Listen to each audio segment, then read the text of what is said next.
ഏറ്റവും പുതിയ ചിത്രത്തിൽ നായകനും വില്ലനും അല്ലു അർജുൻ തന്നെയാണെന്നാണ് റിപ്പോർട്ടുകൾ വരുന്നത്. തെന്നിന്ത്യൻ താരമെന്ന നിലയിൽ നിന്നും അല്ലു അർജുനെ പാൻ ഇന്ത്യൻ താരമാക്കി മാറ്റിയ ചിത്രങ്ങളായിരുന്നു പുഷ്പ 1ഉം പുഷ്പ 2ഉം. ഈ ഒരു പാൻ ഇന്ത്യൻ താരമൂല്യം മുതലെടുക്കുവാൻ തന്നെയാണ് അടുത്ത വലിയ സിനിമയ്ക്ക് വേണ്ടി താരം തയ്യാറെടുക്കുന്നതും. ഷാറുഖ് ഖാനെ നായകനാക്കി ഹിന്ദിയിൽ ജവാൻ എന്ന ചിത്രം സംവിധാനം ചെയ്ത അറ്റ്ലി കുമാർ സംവിധാനം ചെയ്യുന്ന ഏറ്റവും പുതിയ പാൻ ഇന്ത്യൻ ചിത്രത്തിലാണ് അല്ലു അർജുൻ നായകനായി എത്തുന്നത്. ടൈം ട്രാവൽ ആസ്പദമാക്കി നിർമ്മിക്കപ്പെടുന്ന ഒരു സയൻസ് ഫിക്ഷൻ ചിത്രമാണ് ഇതെന്നാണ് സൂചനകൾ. ഹോളിവുഡ് നിലവാരത്തിലുള്ള ആക്ഷൻ രംഗങ്ങൾ ചിത്രത്തിൽ ഉണ്ടാകുമെന്നും റിപ്പോർട്ടുകൾ സൂചിപ്പിക്കുന്നുണ്ട്. അതേസമയം തന്നെ പുഷ്പ 2വിന് ശേഷം പാൻ ഇന്ത്യൻ താരമായി മാറിയ അല്ലു അർജുനെ മറ്റൊരു തലത്തിലേക്ക് എത്തിക്കുന്ന ചിത്രമായിരിക്കും ഈ പുതിയ ചിത്രമെന്നാണ് സൂചന. ഈ ചിത്രത്തിൽ അല്ലു അർജുൻ 3 വ്യത്യസ്ത കഥാപാത്രങ്ങളെ അവതരിപ്പിക്കുന്നുവെന്നും അറിയാൻ കഴിയുന്നുണ്ട്. നായകനും വില്ലനും അല്ലു തന്നെയായിരിക്കും.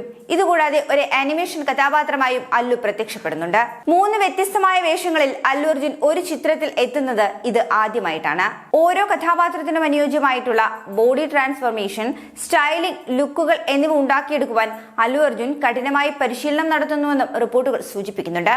ചിത്രത്തിന്റെ VFX ഭാഗങ്ങൾക്ക് വേണ്ടി അന്താരാഷ്ട്ര വിദഗ്ധരോടൊപ്പമാണ് അറ്റ്ലി കുമാർ പ്രവർത്തിക്കുന്നത് പോലും.